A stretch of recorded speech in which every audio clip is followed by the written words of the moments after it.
Meus queridos netinhos, se eu fecho os olhos agora, consigo me ver novamente naquela época. Uma jovem mulher, com um coração cheio de esperança e a alma leve. Eu morava aqui em São João da Boa Vista, em uma casinha simples, mas aconchegante, com meu marido, um homem bom e trabalhador. Nós éramos um casal respeitado na comunidade e nossa vida, para quem olhava de fora, parecia um verdadeiro conto de fadas, um sonho perfeito.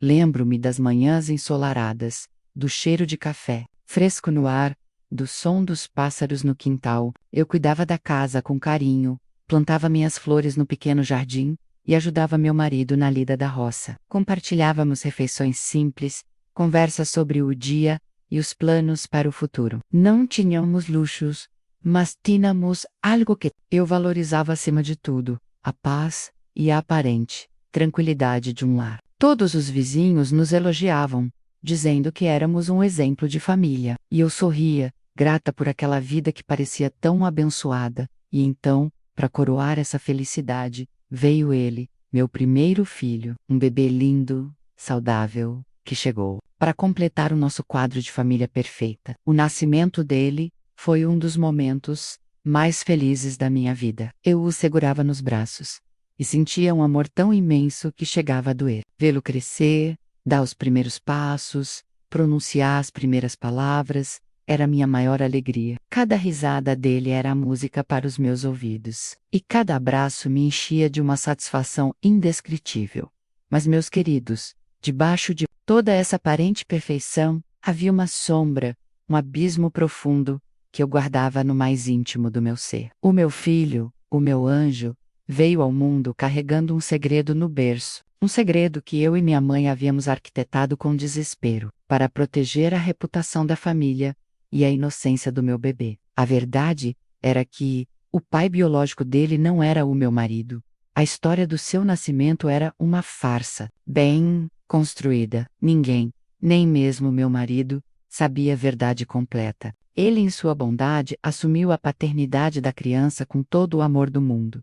E eu o observei cuidar do nosso filho como se fosse seu de sangue. Essa atitude dele, ao mesmo tempo que me trazia um alívio imenso, também me causava uma dor profunda e uma culpa silenciosa. Eu vivia em constante apreensão, com medo de que, a qualquer momento, a verdade pudesse vir à tona e destruir essa vida perfeita, no sonho que eu havia construído. Segredo no berço era um peso esmagador. Ele pairava sobre nós como uma nuvem escura, invisível para todos, mas pesada demais para mim. Cada vez que meu filho chamava meu marido de pai, um aperto gelado invadia meu peito. Eu me perguntava se ele, um dia, sentiria falta de algo. Se a intuição o levaria a questionar suas origens, a incerteza era um tormento diário. Eu vivia em um estado de alerta constante. Qualquer pergunta sobre o passado, qualquer comentário sobre a época do meu casamento, me fazia tremer. Aprendi a arte de desviar o assunto, de dar respostas vagas, de sorrir e mudar de conversa. Era Exhaustival Muse, Credos Mantara Aqua. Fachada, sempre com o coração disparado, com o medo de que as pistas ocultas pudessem ser notadas. A minha alma, antes leve e cheia de sonhos, estava agora aprisionada por essa mentira. Eu não podia ser plenamente eu mesma. Não podia compartilhar minhas angústias mais profundas, porque o risco de um deslize era grande demais. E assim, em meio àquela aparente vida perfeita, eu carregava um segredo doloroso, um mistério que o acompanharia meu filho desde o seu berço, e que transformaria cada dia em uma constante performance para ocultar a verdade. Muse netem has, se o meu coração já vivia sob o peso daquele segredo no berço. A cada dia que meu filho crescia, esse peso se tornava ainda mais real. Ele, meu doce menino, ia se desenvolvendo, e com ele surgiam semelhanças inesperadas, que me gelavam a espinha. Eram pequenos detalhes, traços que só eu, com o conhecimento da verdade, conseguia identificar e que me faziam viver em um tormento silencioso.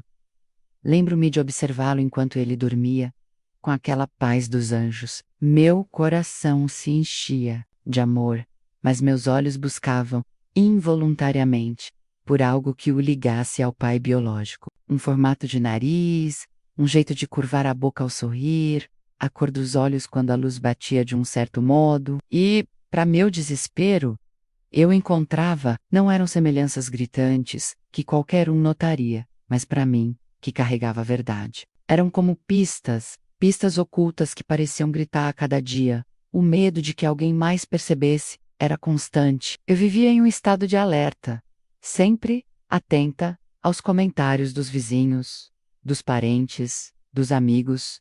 Aqui em São João da Boa Vista, se alguém dizia: "Nossa, ele tem o mesmo jeito do seu irmão, Maria!" Meu coração disparava. Meu irmão, que era o pai biológico, tinha um sorriso característico, e cada vez que meu filho o imitava, mesmo que sem querer, eu sentia um frio na barriga. Eu sorria de volta, forçadamente, e rapidamente mudava de assunto, tentando desviar a atenção, como se a minha vida dependesse disso. Meu marido, em sua bondade e inocência, nunca percebeu nada. Ele via as semelhanças com a nossa família, com os traços que se misturavam entre nós. E isso, de certa forma, era um alívio imenso, mas também era uma dor, pois eu sabia que ele vivia uma ilusão e que eu era a única a carregar o peso daquela verdade. Eu o via brincar com meu filho, ensiná-lo as coisas da roça, e o amor entre eles era tão puro que me partia o coração saber que ele não era o pai de sangue.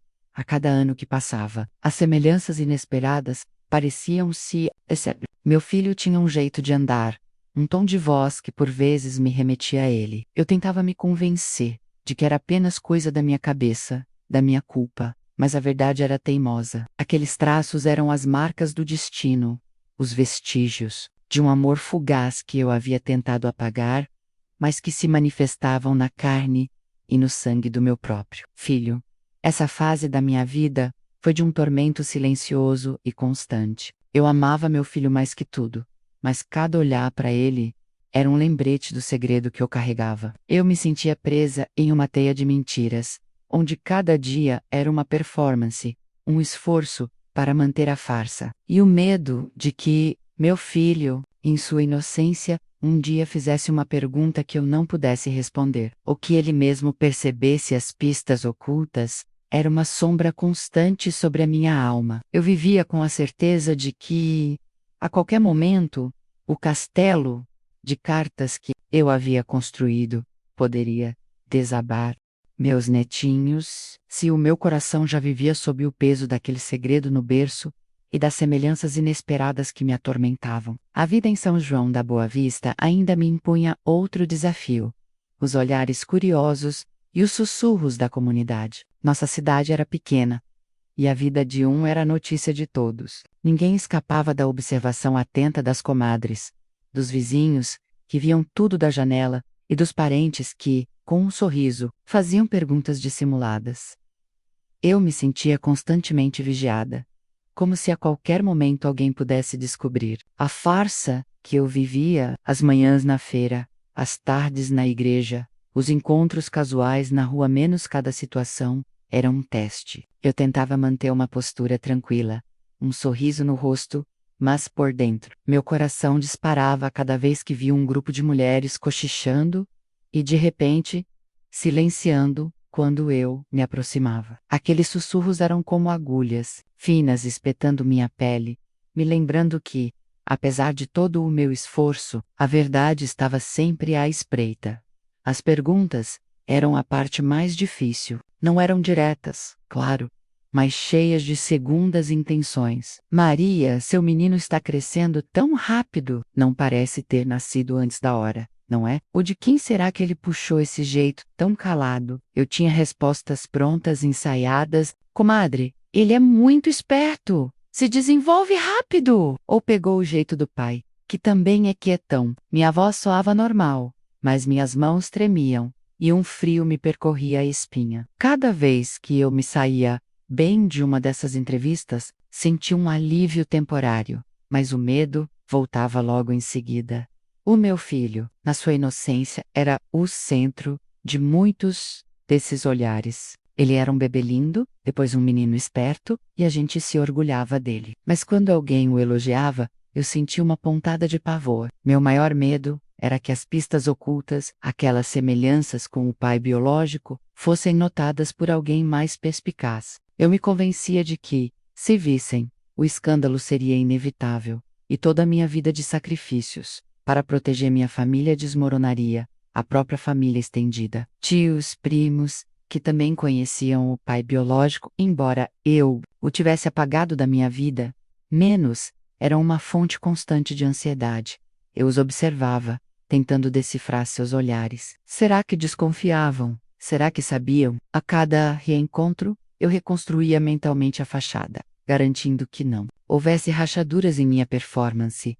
Essa vigilância externa se somava à minha solidão amedrontada. Eu não podia me abrir com ninguém, nem mesmo com minhas irmãs, pois o segredo era muito grande e perigoso. Sentia-me isolada, vivendo em um universo particular de medo e apreensão. Os dias e as noites eram marcados por um tormento silencioso, onde o pavor do julgamento da sociedade e o medo constante da descoberta eram meus únicos companheiros. A vida perfeita que eu tentava projetar para o mundo era, na verdade, uma farsa custosa, construída sobre uma base de segredos e medo. Musine tem ras, se os olhares curiosos e os sussurros da comunidade já me deixavam em constante alerta. O que realmente me fazia suar frio eram as pequenas perguntas do meu filho. Ele crescia, esperto e curioso, e em sua inocência, começava a questionar o mundo ao redor. Para ele, eram apenas dúvidas de criança. Para mim,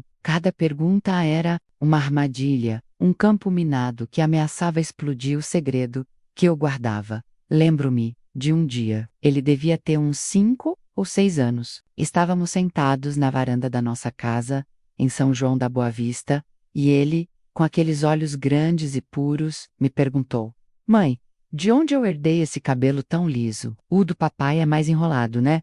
Meu coração disparou. O cabelo liso, meus queridos, era uma das pistas ocultas, um traço marcante do pai biológico. Eu forcei um sorriso, tentei manter a calma, e respondi com a voz mais firme que pude: Meu filho, o cabelo liso é da vovó, da minha família. Pouca puxou um pouquinho de cada um. Ele aceitou a resposta, mas o susto que eu levei foi imenso. Outra vez, ele brincando com meu marido, perguntou: Papai, onde o senhor morava antes de conhecer a mamãe? Eu gelei. A história do meu marido, antes do nosso casamento, era a base da farsa, a narrativa que eu usava para justificar o nascimento precoce do nosso filho. Meu marido, que era um homem de poucas palavras, deu uma resposta breve e genérica sobre trabalhar em outras fazendas. E eu rapidamente intervi, contando uma história um pouco mais elaborada, com detalhes que inventava na hora sobre a vida dele, antes de nós. Era um disfarce de normalidade que eu aperfeiçoava a cada dia. Minha vida era uma atuação constante. Eu precisava estar sempre um passo à frente, antecipando as perguntas, criando respostas convincentes, mantendo a coerência. O medo da descoberta era o meu maior diretor, e eu era a atriz principal de uma peça que duraria décadas. Eu me observava, corrigia meu tom de voz, meu olhar, para que nada em mim traísse a verdade. Se alguém falava do passado, eu mudava de assunto abruptamente. Se surgia um comentário sobre alguma semelhança do meu filho com alguém da família do pai biológico, eu me apressava em atribular a algum parente distante do meu marido. O cansaço de manter essa fachada era imenso. As noites eram cheias de insônia, com a mente remoendo as conversas do dia, os perigos que eu havia evitado, os riscos futuros. Eu amava meu filho com uma intensidade que só uma mãe entende, e era esse amor que me dava forças para continuar a farsa. Eu vivia pela sua inocência, pela sua felicidade, pela sua vida, que eu havia conseguido construir sob essa nuvem de mistério. Essas pequenas perguntas eram como alarmes, lembrando-me constantemente da fragilidade da minha situação. Elas me faziam sentir o peso da solidão amedrontada, pois eu não podia compartilhar esse tormento com ninguém. Eu era a única guardiã daquela verdade, e a responsabilidade de mantê-la oculta era um fardo que só eu carregava. E eu seguia em frente, dia após dia, com um sorriso no rosto e um segredo no coração, aperfeiçoando meu disfarce de normalidade para proteger o meu filho e a vida que havíamos construído. Meus netinhos, se as pequenas perguntas do meu filho já me faziam viver em estado de alerta, havia algo ainda mais angustiante: a presença do outro. Refiro-me ao pai biológico do meu filho, aquele homem do meu primeiro amor secreto, que eu havia tentado apagar da minha vida, mas que ainda fazia parte do nosso círculo social, aqui em São João da Boa Vista. Ele não tinha sumido do mapa, apenas da minha vida mais íntima. E o medo dos encontros fortuitos era uma tortura constante. Era um calafrio que me percorria a espinha. Toda vez que o via na rua, na missa de domingo, ou, pior ainda, em alguma festa de família, meu coração disparava no peito, e eu, Sencha, Anaga. Ele para o mundo era apenas um conhecido, um parente distante ou um ex-colega da fazenda. Para mim, era o segredo encarnado, a prova viva da farsa que eu vivia. Eu o observava de longe, disfarçadamente, com um misto de pavor e uma curiosidade dolorosa. Como ele estava? Será que ele pensava em mim, no filho que ele nunca reconheceu? Mas essas perguntas ficavam presas na minha mente. A minha prioridade era uma só: proteger a todo custo a vida dupla que eu havia construído, garantindo que ele não percebesse nada, e principalmente, que meu filho nunca notasse a ligação, o pavor de que o meu filho, na sua inocência, pudesse vê-lo e por alguma pista oculta, percebesse uma semelhança. Era uma agonia. Se eles estivessem no mesmo ambiente, eu redobrava minha vigilância. Minha voz ficava mais alta, meus gestos mais marcados, tudo para desviar qualquer atenção que pudesse recair sobre a interação entre eles. Eu ria mais, conversava mais, criava uma barreira sonora e visual, para afastar qualquer possibilidade de reconhecimento.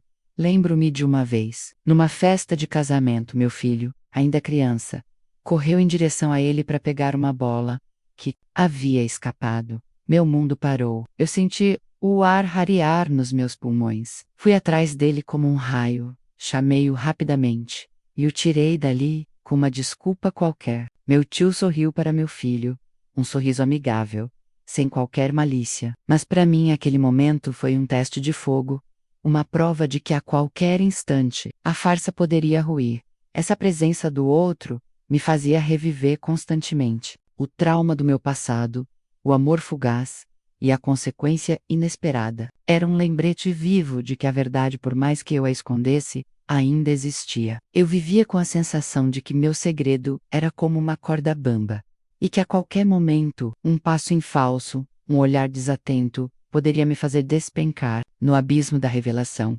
A vida era uma performance exaustiva. Minha alma sentia o cansaço de manter o disfarce de normalidade, de não poder ser plenamente eu mesma. Cada encontro com ele era um gatilho para o medo, uma batalha interna, para controlar minhas emoções e garantir que ninguém desconfiasse da verdade. E assim, eu seguia em frente dia após dia, com a nuvem de mistério pairando sobre a vida do meu filho, enquanto o medo da descoberta me acompanhava como uma sombra fiel. Muzinetinhas, se a presença do outro e as pequenas perguntas já me mantinham em um estado de alerta constante, havia algo ainda mais profundo que me atormentava: a intuição materna. Meu filho crescia, e eu o via observando o mundo com uma curiosidade que me lembrava tanto, bem, que me lembrava dele, do pai biológico. Apesar de eu ter me esforçado tanto para esconder as pistas ocultas, eu sentia que ele, de alguma forma, percebia que algo estava faltando na sua história. Não eram perguntas diretas, como as de quando ele era criança. Agora, como jovem e, depois como homem, a curiosidade dele se manifestava de outras formas. Era um olhar demorado para fotografias antigas, especialmente aquelas onde meu marido e eu aparecíamos antes do seu nascimento. Era um interesse súbito em árvores genealógicas ou em histórias de família que eu evitava detalhar. Elna fez a pergunta que nunca ousou fazer em voz alta, aquela que martelava na minha cabeça: Mãe, quem era o meu pai de verdade? Mas eu senti essa pergunta em seu olhar, nas suas pausas, no seu silêncio respeitoso. Esse silêncio dele paradoxalmente era tanto um alívio quanto uma angústia. Um alívio porque significava que ele não estava forçando a barra, não me confrontava diretamente com a farsa, mas uma angústia porque eu sabia que ele estava buscando respostas, e eu era a única que podia dá-las, mas estava presa pelo medo e pelo peso do meu próprio segredo. Eu vi a semente da dúvida plantada em seu coração, e isso me dói. A intuição materna é algo poderoso. Mosi Queredos, ela me dizia que, por mais que eu tivesse construído uma vida perfeita no sonho para ele, uma parte de seu ser buscava uma verdade mais profunda sobre sua origem. Eu o via se destacando em algo, ou reagindo, de um jeito particular a certas situações. E pensava, isso é do pai biológico. Eram conexões invisíveis, sentidas apenas por mim, qui Reforkovan. A existência daquele mistério que eu tanto tentava manter oculto, o fardo da vigilância, era exaustivo. Eu monitorava cada interação dele com meu tio, o pai biológico, em reuniões de família aqui em São João da Boa Vista. Ele era um parente distante para meu filho, e a relação era cordial, sem profundidade. Mas cada olhar, cada risada, compartilhada, me fazia reviver o pavor de que uma semelhança gritante pudesse ser percebida por meu filho, ou por outras pessoas. Era um jogo perigoso de aparências. E eu era a única jogadora ciente de todas as regras. O cansaço da alma era profundo. As noites eram cheias de insônia, com a mente remoendo as conversas do dia, os perigos que eu havia evitado, os riscos futuros, o silêncio que eu mantinha, era uma barreira entre mim e meu filho, mesmo quando ele estava perto. Eu queria desatar esse nó, contar a verdade, mas o medo das consequências, da dor que isso traria para ele, ainda me paralisava. Ele estava vivendo uma vida feliz, uma vida construída com tanto sacrifício meu. Teria eu o direito de abalar tudo isso com a minha verdade? E assim, eu segui com a pergunta que nunca ousou fazer ecoando em meu coração, e o amor por meu filho, sendo a única luz em minha escuridão secreta. Eu sabia que a velhice se aproximava, e com ela, um desejo inadiável de me libertar desse peso, meus netinhos. Se a intuição materna e o silêncio do meu filho já me apertavam o coração, viver com o fardo da vigilância constante era o que realmente me exauria. Minha vida se tornou uma performance ininterrupta, um teatro particular, onde eu era a única atriz ciente da verdade. Cada dia era uma batalha para que as pistas ocultas não viessem à tona, e o medo da descoberta era meu companheiro mais fiel. Um tormento que me impedia de ter paz. Eu monitorava cada palavra que saía da minha boca, cada gesto, cada expressão, tinha que ser perfeita, natural, para não levantar a menor suspeita em São João da Boa Vista. Se alguém perguntava sobre o passado, sobre a minha juventude, ou sobre o início do meu casamento, eu mudava de assunto com a maior naturalidade, ou inventava histórias que se encaixassem na farsa. O meu disfarce de normalidade era tão bem construído que às vezes eu mesma quase acreditava nele. O cansaço da alma era profundo. As noites eram cheias de insônia, com a mente remoendo as conversas do dia, os perigos que eu havia evitado, os riscos futuros, o peso do segredo no berço do Amor Fugaz, do casamento por necessidade. Tudo isso se acumulava, tornando-se uma carga insuportável. Eu queria ser livre, gritar a verdade, desatar os nós que apertavam meu peito, mas sabia que isso destruiria muitas vidas, inclusive a do meu filho, que crescia feliz e alheio a tudo. Ainda via meu tio, o pai biológico, ocasionalmente. Eram breves encontros em festas de família ou na rua. Meu coração disparava, e eu intensificava minha vigilância. Observava a interação dele com meu filho, temendo que uma semelhança, um olhar, pudesse desvendar o mistério que eu tanto guardava. Ele, por sua vez, nunca demonstrou nada, agindo como um parente qualquer, o que era um alívio, mas também uma dor silenciosa, pois ele também carregava essa ausência de reconhecimento. Meu filho cresceu, tornou-se um homem bom, trabalhador, com sua própria família e seus próprios sonhos. Vê-lo realizado era minha maior alegria, mas também o maior lembrete da mentira que o envolvia desde o nascimento. Ele vivia uma vida construída sobre uma farsa, e essa consciência era um fardo ainda maior para mim. Eu vi a pergunta que nunca ousou fazer nos olhos dele, uma busca silenciosa por uma peça que faltava no seu quebra-cabeça. Eu me sentia presa em uma prisão invisível, criada por mim mesma, para proteger a todos. O preço daquela farsa era a minha própria autenticidade, a minha capacidade de ser plenamente eu mesma, de compartilhar meus medos e angústias mais profundos. Eu vivia com a sensação de que meu segredo era como uma corda bamba, e que a qualquer momento, um passo em falso, um olhar desatento, poderia me fazer despencar no abismo da revelação. Essa vigilância constante e o cansaço da alma me esgotavam. Muse, Nettenhaus. Eu ansiava por um fim, por uma libertação, que parecia nunca chegar, mas o desejo de manter a paz da minha família e a inocência do meu filho me impulsionava a continuar a farsa, dia após dia, carregando o peso daquela verdade, que nunca cicatrizou. A vida, meus netinhos, tem seu próprio ritmo, e a gente nem percebe quando a juventude se esvai e a velhice chega. De mansinho, com suas rugas, seus cabelos brancos e suas dores nas juntas. Mas com a velhice, veio também algo que eu não esperava, uma necessidade premente, quase dolorosa, de aliviar a alma. O segredo que eu carreguei por tantas décadas, aquele que me acompanhou em cada passo da minha vida dupla, começou a pesar ainda mais. Não era mais um fardo a ser escondido, mas uma verdade que precisava ser libertada.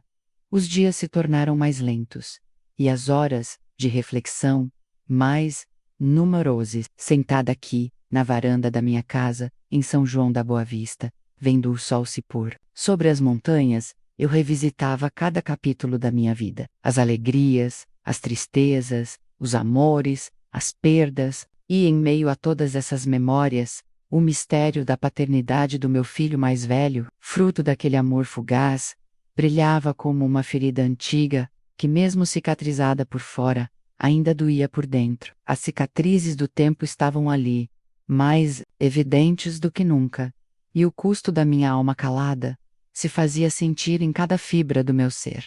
Eu via meus filhos, já adultos, alguns com cabelos grisalhos como os meus, meu filho, o mais velho, com sua vida construída e sua própria família. Ainda carregava a pergunta que nunca ousou fazer nos olhos. Vê-lo assim, tão perto da verdade, mas ainda tão alheio a ela, aumentava o meu desejo. E pensava, como eu poderia partir deste mundo levando comigo essa história, essa parte tão crucial da minha existência, sem que eles soubessem? O medo do julgamento, que antes era tão forte e ditava minhas escolhas dolorosas, começou a diminuir. Foi substituído por um desejo ainda maior de autenticidade, de paz. E o Senshikyu, para encontrar a verdadeira serenidade, antes de partir. Eu precisava me despir daquela mentira que me acompanhava desde a juventude.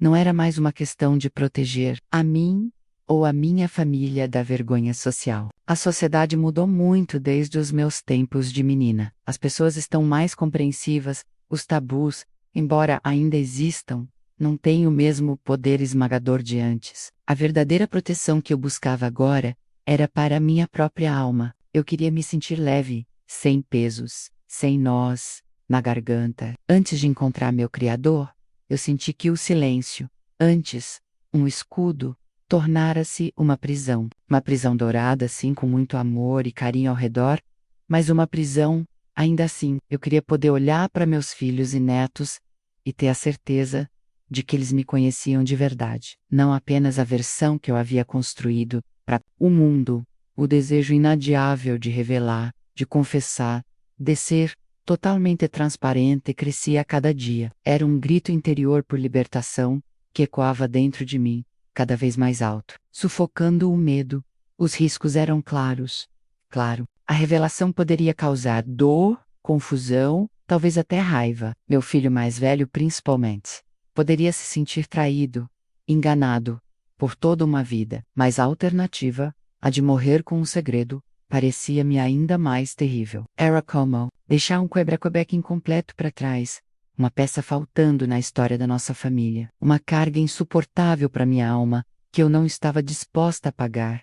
Passei a rezar mais, a pedir orientação, pedi a Deus a coragem para dar esse passo para encontrar as palavras certas, o momento certo. Eu sabia que a verdade, por mais dura que fosse, era um caminho para a cura, não só para mim, mas quem sabe, para todos os envolvidos. O alívio que eu imaginava sentir ao finalmente falar era uma força motriz, um sopro de esperança nos meus últimos anos. E assim, meus queridos, a vovó aqui, já com os cabelos brancos e a pele marcada pelo tempo, começou a amadurecer a ideia de que o adeus não seria completo sem a verdade. Não era mais uma questão de esconder, mas de revelar, de desfazer os nós que o tempo havia apertado. A velhice me trouxe a sabedoria de que a vida é finita e que certas coisas não podem ser levadas para o túmulo. E o maior desejo do meu coração, antes do partir, era ter a alma lavada, livre e em paz. O próximo passo, eu sabia, seria o mais difícil, mas também o mais libertador. Chegou, meus netinhos, o momento que eu tanto temi e ao mesmo tempo tanto esperei. Aqui estou eu na minha cama, sentindo o corpo mais fraco a cada dia, a respiração mais curta, como um sopro que se esvai. O médico já veio, com seu olhar de pesar, e eu sei que o fim está próximo. Mas por incrível que pareça, não sinto. O que sinto é uma calma estranha, uma serenidade que a velhice me trouxe, e com ela, a coragem que me faltou por tantos e tantos anos. A decisão de contar o meu segredo no limite da vida não foi um capricho, mas uma necessidade profunda da minha alma. Eu não queria que vocês, meus amados, tivessem que viver com a sombra de uma mentira, com um pedaço faltando na nossa história de família. Não queria levar para o túmulo um fardo que me pesou por mais de 70 anos. Sentia que a minha partida só seria completa, só me traria a paz verdadeira, se eu me despedisse de vocês com a verdade escancarada, por mais dolorosa que ela fosse. Naquela manhã, de uma sexta-feira de julho de 2025, aqui em São João da Boa Vista, chamei meus filhos, o meu primogênito, o mais velho, aquele por quem tudo começou, e os outros que nasceram de um amor que se construiu com o tempo, mas que também carregaram, sem saber, o peso do meu segredo. Eles vieram, um a um, sentarem-se ao redor da minha cama, com os rostos preocupados, os olhos marejados. O silêncio na casa era denso, só quebrado pelo meu respirar ofegante e pelo tic-tac lento do relógio na parede. Eu reuni todas as forças que ainda me restavam. Olhei para cada um deles, um por um, tentando gravar em minha mente os seus rostos, as suas expressões. Comecei a falar com a voz fraca, mas com uma convicção que vinha do fundo do meu ser. Não usei rodeios, nem busquei desculpas, apenas a verdade. Comecei do começo, da minha juventude interrompida e do amor que desafiou o ser. Contei sobre a consequência inevitável e o pânico da descoberta que senti. Falei do conselho da minha mãe para ocultar a todo custo, do casamento de aparências que foi a minha saída honrosa e do nascer da farsa, que deu início à minha vida dupla. Expliquei como o amor de mãe foi a luz na minha escuridão. E como vivi na mentira, sentindo o preço da minha paz interior e o medo constante da descoberta que trouxe as cicatrizes do tempo. Finalmente, abordei a carga insuportável do segredo que a velhice me impôs, culminando no grito interior por liberty. E então, com a voz embargada, mas firme, fiz a confissão final. Meu filho, o pai real, não era quem você pensava. E revelei o nome. Quem era o pai desconhecido? Foi o desvendamento do mistério que pairava sobre a vida dele. O silêncio que se seguiu foi ensurdecedor. Meus filhos me olhavam com olhos arregalados, chocados, incrédulos, via a dor em seus rostos, a confusão, a raiva talvez. O meu primogênito, em particular, empalideceu, e seus olhos se encheram de lágrimas. Era a triste verdade revelada no fim, nua e crua, sem enfeites, sem atenuantes. Expliquei as razões da minha decisão, a necessidade de protegê-lo. Meu filho, do julgamento de uma sociedade cruel, de dar a ele um nome e um lar, de preservar a honra da nossa família, ainda que isso significasse viver uma mentira por toda a vida. Falei do medo constante, do peso da mentira que carreguei sozinha, das noites em claro da culpa que me coroía. Não pedi perdão, pois sabia que o que fiz foi por amor e por desespero. Apenas pedi compreensão. As lágrimas começaram a rolar pelo rosto dos meus filhos. Não eram apenas lágrimas de tristeza, mas do choque, de uma nova compreensão sobre a mulher que eu era, sobre a vida que eu havia levado. Vi neles um misto de dor e de respeito, talvez até de admiração pela força que tive de carregar um segredo tão grande por tanto tempo. Aquel momento, Musinet in Haas, foi o mais libertador da minha vida. As palavras, uma vez presas na garganta, agora flutuavam no ar, leves, dissolvendo décadas de silêncio e de angústia. Senti um peso enorme sair dos meus ombros, como se eu pudesse, finalmente, respirar de verdade. A verdade, meus queridos, tem esse poder. Ela pode ferir, sim, mas também liberta. E aqui, no meu leito de morte, no limite da vida, eu escolhi a liberdade, a paz de uma alma que finalmente se revelou por completo. Meus amados netinhos, o ar no quarto ainda estava denso, depois que as últimas palavras da minha confissão flutuaram no ambiente. As lágrimas nos rostos de vocês eram um espelho das minhas próprias, mas agora eram lágrimas de um tipo diferente. Não eram mais as lágrimas de medo ou de vergonha que me acompanharam por uma vida inteira, mas as lágrimas que vêm com a libertação, com a verdade que finalmente encontra seu caminho. Eu vi o choque em seus olhos, sim, mas depois do choque, algo mais profundo começou a surgir, a compreensão e, com ela, o amor. Meu primogênito, aquele que mais seria afetado por essa revelação, se aproximou da cama e segurou minha mão. Seu toque era firme, e seus olhos, embora ainda marejados, transmitiam uma força que me surpreendeu. Mãe, ele disse com a voz embargada, a senhora carregou um peso enorme por nós. Eu sinto muito pela dor que a senhora passou. Naquele momento, musicaridos, eu soube que valeu a pena. A verdade, por mais dura que fosse, não nos separou. Ela nos uniu ainda mais.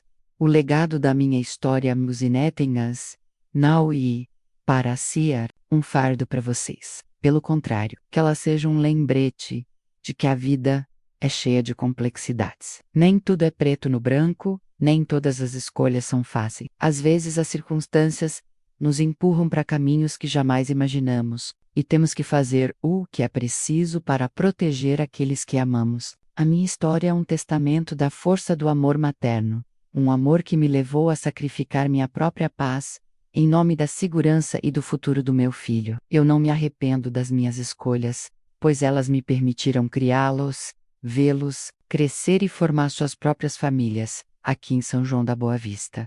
Que a minha vida sirva também como uma lição sobre o perdão. Perdão para os outros, sim, para aqueles que nos ferem, mesmo que o ferimento venha de dentro da própria família, mas acima de tudo, perdão para si mesmo. Eu demorei muitas décadas para me perdoar pela mentira que vivi, pelo segredo que carreguei. Que vocês aprendam a se perdoar pelos erros, pelas falhas, pelas escolhas difíceis que a vida inevitavelmente lhes apresentará. A culpa é um fardo pesado demais para se carregar por uma vida inteira.